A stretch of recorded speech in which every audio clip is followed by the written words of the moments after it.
And he was introduced by another Merck scholar, a young woman from Morris College in Sumter, South Carolina. I know none of you have heard of Morris. Maybe you've heard of Sumter, South, a little old town.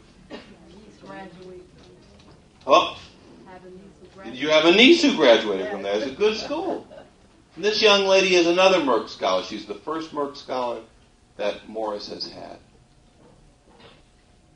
And this young lady is, during her summers, working with a research scientist at Merck. And she's going to go on and get her PhD. And then she's going to... Now, that's not where her life began.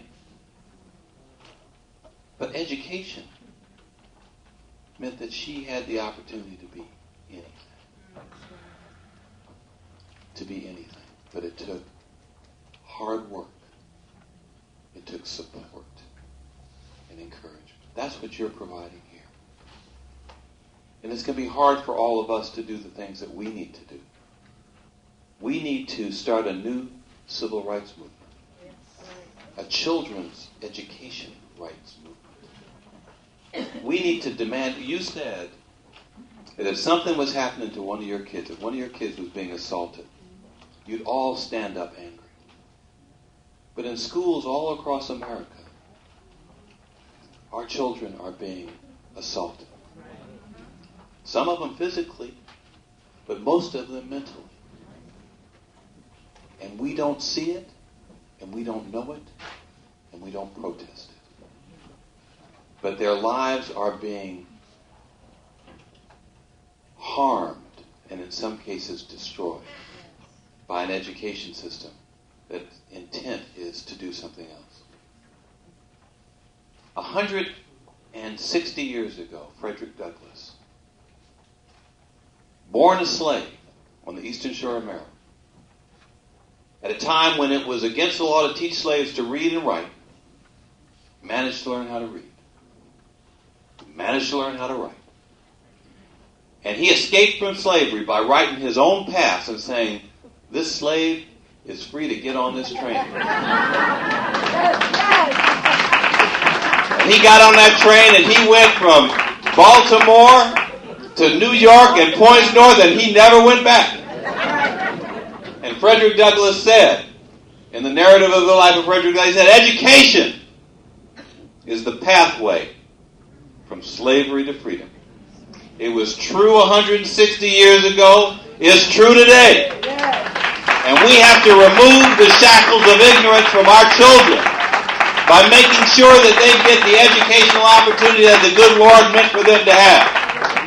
And if that means we got to move some bad teachers and close some bad schools, then we're going to do it.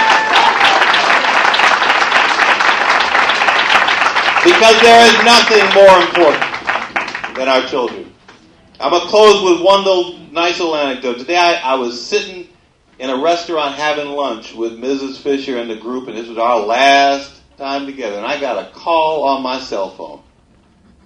And it was a private number. I didn't know. I answered the phone. And they said, this is the general counsel's office at the White House.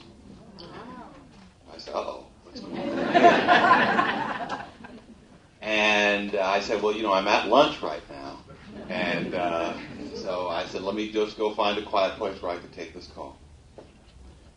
And General Counsel said, I'm delighted to let you know that later this afternoon, President Obama will announce the distribution of the proceeds from his Nobel Prize. Wow. They gave him $1.4 million. And back in October, I had been interviewed because the Obamas have been generous supporters. Every year they make a personal contribution to UNCF. So I had been interviewed, and somebody said, well, do you think UNCF will get some of this? I said, no, I don't. I said, I really think that what the president will do is to contribute this proceeds to organizations that are champions of peace. But then a little later on in the afternoon, well, I didn't turn it down now. They sent us a note listing the 10 organizations he gave to Haiti, and but about I think 5 or 6 of the organizations, including UNCF, receive between 125,000 and maybe a little more, a little less, were education organizations. United Negro College Fund, Hispanic Scholarship Fund, American Indian Scholarship Fund, the Posse, which helps kids when they get to college. College Summit, which helps young people be counseled. Some of you may know it. And you know what? It just dawned on me that the president is supporting organizations that are doing the work of world peace. Because the president knows that educating our young people is going to make a contribution to a better world.